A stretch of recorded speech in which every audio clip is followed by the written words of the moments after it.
T'es-tu jamais imaginé ce que serait la vie dans un univers où chaque être paraîtrait comme tiré d'un film d'épouvante? Bienvenue dans l'Australie préhistorique, un continent si inhospitalier et peuplé de prédateurs létaux que la survie des hommes y paraissait une véritable prouesse. Bien que l'Australie contemporaine soit déjà source de frissons avec ses reptiles venimeux, ses araignées géantes et ses redoutables crocodiles, il y a 50 000 ans, le paysage était d'autant plus terrifiant.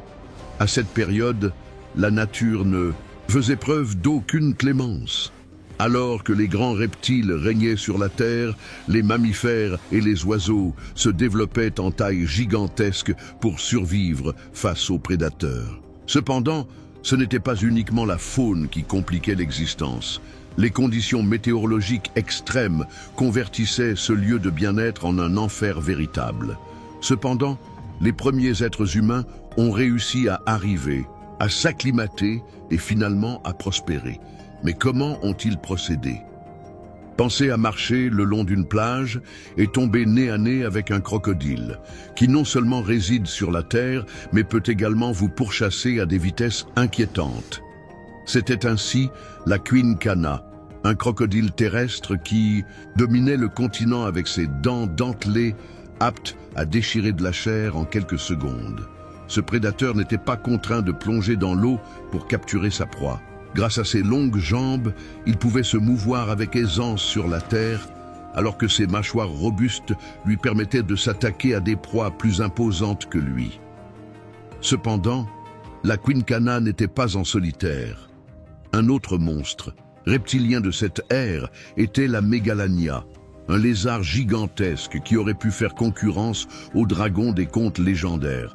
Cet être colossal, atteignant une longueur de 7 mètres et un poids dépassant la tonne, alliait puissance brute à un potentiel venin comparable à celui du dragon de Komodo.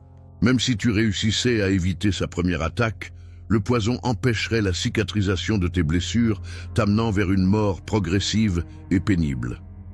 Si les crocodiles terrestres et les lézards géants ne suffisaient pas, les premiers humains devaient également faire face au Wonambi, un serpent gigantesque de 6 mètres qui chassait à proximité des points d'eau. Même si elle n'était pas venimeuse, sa technique d'assaut était tout aussi effrayante.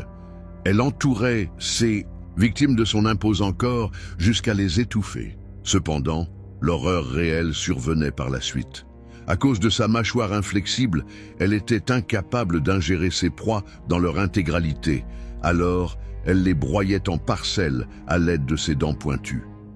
Ces carnivores ne faisaient pas que rendre l'existence insupportable pour les êtres humains, mais également pour les herbivores de grande taille qui cohabitaient sur le même continent.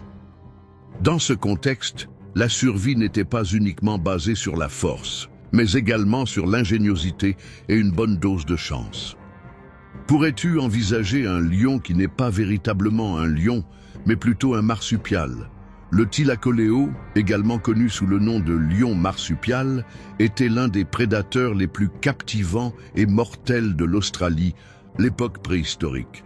Ce prédateur possédait une mâchoire si puissante qu'il pouvait fracasser des os sans effort, le faisant avec une technique singulière. Ses incisives fonctionnaient comme des couteaux tranchants qui sectionnaient directement les artères et les organes essentiels en quelques instants. Les victimes malheureuses n'avaient pas de moyens d'évasion. La capacité du Thylacoleo à grimper aux arbres, une aptitude rare chez les principaux prédateurs, était particulièrement intrigante. Ceci lui offrait la possibilité d'éloigner ses proies des autres prédateurs et même d'attendre depuis les hauteurs. Avec des griffes qui peuvent se rétracter et une corpulence musclée, ce marsupial était idéalement conçu pour la chasse dans un milieu aussi inhospitalier. Toutefois, le Thylacoleo ne se contentait pas de chasser par besoin. Il était aussi en concurrence acharnée avec d'autres prédateurs pour les ressources. L'apparition des êtres humains a constitué un défi additionnel. Même sans preuve concrète de confrontation, il est fort probable que ce redoutable carnivore ait dû rapidement se réajuster à l'apparition d'un nouvel adversaire qui, malgré une infériorité physique, possédait une grande vivacité d'esprit et des armes rudimentaires. Dans un univers peuplé de géants prédateurs, les herbivores ont également évolué pour survivre. Le diprotodon, l'animal marsupial le plus imposant de tous les temps, était un mastodonte qui pouvait peser jusqu'à 4 tonnes, comparable à un éléphant contemporain. Son ampleur considérable lui offrait une protection contre une multitude de prédateurs. Cependant, il n'était pas totalement à l'abri. Bien qu'elle soit destinée à mastiquer des végétaux, sa morsure était assez puissante pour fracasser des os humains si besoin pour se protéger. Le Gueignornis était un autre colosse de cette époque, un oiseau incapable de voler qui pouvait grimper jusqu'à 2 mètres de haut. Malgré son régime herbivore, sa stature imposante et son bec tranchant la transformaient en un concurrent redoutable pour tout prédateur osant s'approcher de trop près. Les êtres humains ont sans doute mis en place des tactiques astucieuses pour capturer ces oiseaux, dont la chair aurait constitué un aliment de valeur. Ces gigantesques herbivores ne faisaient pas seulement face aux prédateurs, mais également au climat sévère de cette époque.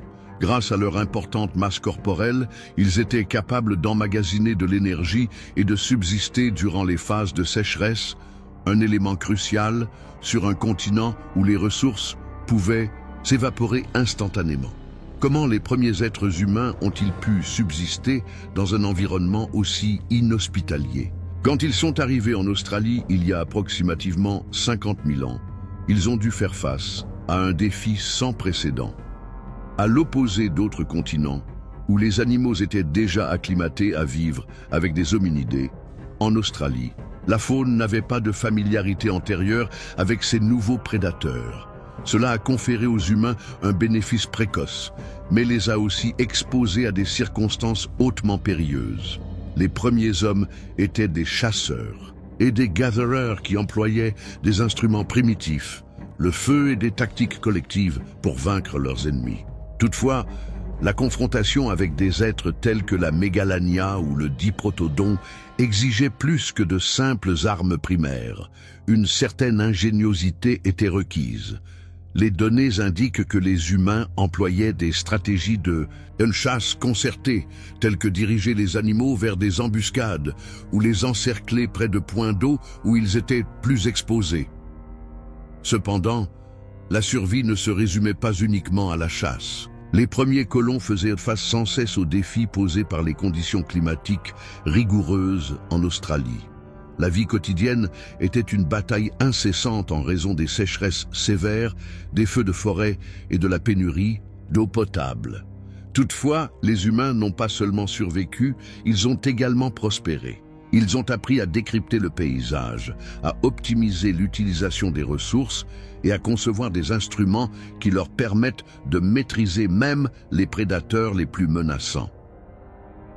Il est peut-être plus frappant encore que, malgré la terreur que ces êtres préhistoriques inspiraient, les humains ont eu une telle influence qu'une grande partie de ces géants a commencé à s'éteindre peu après leur apparition. Ce phénomène, désigné comme l'extinction de la mégafaune, illustre la force et la capacité d'adaptation de notre espèce. L'extinction de ces gigantesques êtres n'est pas uniquement due à l'action des humains. L'Australie, à l'époque préhistorique, connaissait un climat impitoyable. Il y a approximativement 40 000 ans, le continent a commencé à subir une succession d'événements météorologiques extrêmes, comprenant des sécheresses de longue durée et des modifications radicales dans les schémas de précipitation. Cela a grandement diminué la quantité d'eau et de végétation disponible, faisant même face aux animaux les plus robustes. Des êtres tels que le diprotodon et le gueignornis, qui avaient besoin de grandes surfaces d'herbe et d'eau pour survivre, ont été désavantagés. Sans une nourriture adéquate pour nourrir leurs corps imposants, leurs populations ont commencé à se réduire. Parallèlement, des prédateurs tels que la mégalania et la quincana ont vu leurs sources alimentaires primaires disparaître, entraînant l'effondrement de la chaîne alimentaire. Effectivement, les humains ont eu une grande part de responsabilité dans cette diminution. L'extinction de nombreuses espèces a probablement été accélérée par la surexploitation et l'emploi du feu pour transformer le paysage. Toutefois, les colons humains ne sont pas uniquement responsables. Le changement climatique a engendré un environnement qui n'était plus capable de soutenir la mégafaune. Au final, ce fut un ensemble de facteurs qui a conduit à la fin de cette époque dominée par les géants. En dépit de ces disparitions, le legs de ces êtres demeure présent à travers les fossiles qu'ils ont laissés.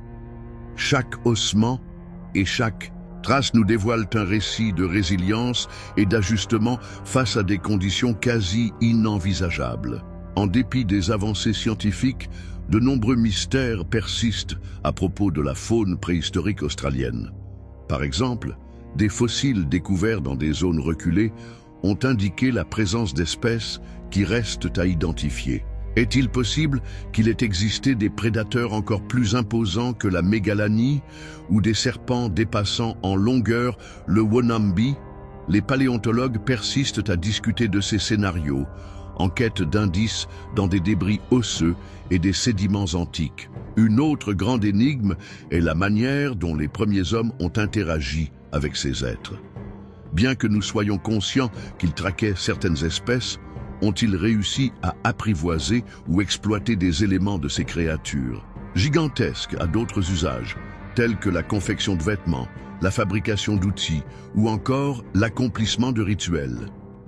Les mythes et les légendes des cultures autochtones australiennes contemporaines semblent dépeindre des rencontres avec ces géants, mais nous ne pouvons être totalement certains de la véracité de ces récits. En outre, l'effet du changement climatique historique pose des problèmes majeurs pour le futur. Est-il possible de tirer des leçons de l'extinction de la mégafaune pour prévenir d'autres désastres écologiques actuellement? L'histoire préhistorique de l'Australie ne se limite pas à offrir un aperçu du passé. Elle sert également de reflet qui nous pousse à examiner nos actes dans le présent. Il demeure néanmoins un autre mystère encore plus complexe. Qu'est-ce qui a incité les êtres humains à s'attaquer à un environnement aussi inhospitalier dès le départ? Peut-être que notre curiosité et notre audace innée nous ont non seulement permis de survivre, mais aussi de prospérer sur ce continent cauchemardesque. Malgré leur extinction il y a des milliers d'années, les géantes de l'Australie préhistorique continuent d'influencer jusqu'à nos jours. L'Australie moderne abrite une faune réputée pour sa dangerosité à l'échelle mondiale, qui est le reflet direct de cet héritage violent. Des crocodiles marins aux serpents venimeux, une grande partie de ces créatures est issue d'ancêtres lointains qui régnaient jadis sur le continent. Par exemple, le crocodile marin, le reptile le plus imposant vivant aujourd'hui, a des ancêtres communs avec des êtres tels que le quinkana. Sa capacité d'adaptation et sa voracité sont les reliques d'une époque où la survie dépendait de la capacité à être le prédateur le plus performant. De façon similaire, les serpents venimeux tels que le taipan sont le fruit de millions d'années d'évolution dans un milieu où la mortalité était cruciale pour la survie.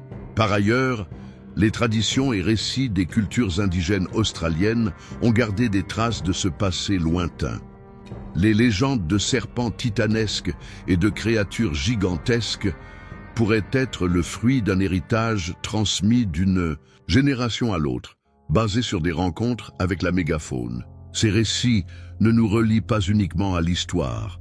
Ils nous présentent aussi une perspective singulière sur la façon dont les premiers hommes appréhendaient et cohabitaient avec leur environnement. Le patrimoine de cette période est également présent dans les fossiles et les recherches paléontologiques qui ne cessent de révéler des mystères. Chaque nouvelle trouvaille nous rappelle que, même si ces titans ont disparu, leurs récits perdurent à travers les pierres et les os qu'ils ont laissés derrière eux. L'Australie contemporaine demeure un lieu où les lois de la nature prévalent. Néanmoins, comparée à son histoire préhistorique, la faune contemporaine paraît quasiment domestiquée. Cette différence met en lumière à quel point la vie devait être angoissante il y a 50 000 ans. Mais cela démontre également comment le continent a évolué au fil des années, s'ajustant à un climat de plus en plus incertain et à la présence constante des hommes. Dans de nombreux cas, les animaux qui ont échappé à l'extinction de la mégafaune sont des versions plus petites et moins intimidantes que leurs ancêtres. Par exemple, les wombats actuels sont de petite taille en comparaison aux diprotodons, et des oiseaux incapables de voler, tels que le casoar, paraissent inoffensifs à côté du colossal Genyornis. Toutefois, les obstacles persistent. L'Australie demeure un territoire au contraste marqué, caractérisé par des incendies forestiers, des sécheresses et des événements météorologiques qui modèlent son écosystème. Le lien entre l'homme et la faune est tout aussi complexe. Tandis que les premiers colons ont dû se battre pour leur survie dans un milieu hostile, de nos jours, les Australiens s'efforcent de sauvegarder les espèces uniques qui demeurent. Ce lien entre l'histoire et le présent ne représente pas uniquement une curiosité historique. Il s'agit d'une leçon sur la résilience de la vie et de l'équilibre fragile qui maintient les écosystèmes. L'histoire de l'Australie nous rappelle comment même les milieux les plus hostiles peuvent évoluer et s'adapter. L'histoire préhistorique de l'Australie n'est pas uniquement un récit des géants animaux et des conditions extrêmes. Elle raconte également la faculté humaine à s'adapter, innover et relever les défis. Les premiers hominidés à poser le pied sur ces territoires n'étaient pas simplement des survivants, mais plutôt des aventuriers audacieux ayant affronté un univers apparemment destiné à les anéantir. Cette narration nous pousse aussi à penser à notre place dans le monde de la nature. La disparition de la mégafaune australienne illustre comment même nos gestes les plus élémentaires peuvent engendrer des répercussions majeures.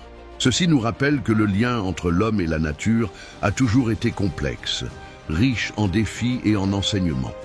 Finalement, l'histoire ancienne de l'Australie démontre que l'être humain a constamment su s'épanouir dans les conditions les plus ardues. C'est un récit de combat, d'ajustement et avant tout d'estime pour un univers qui ne finit jamais de nous étonner.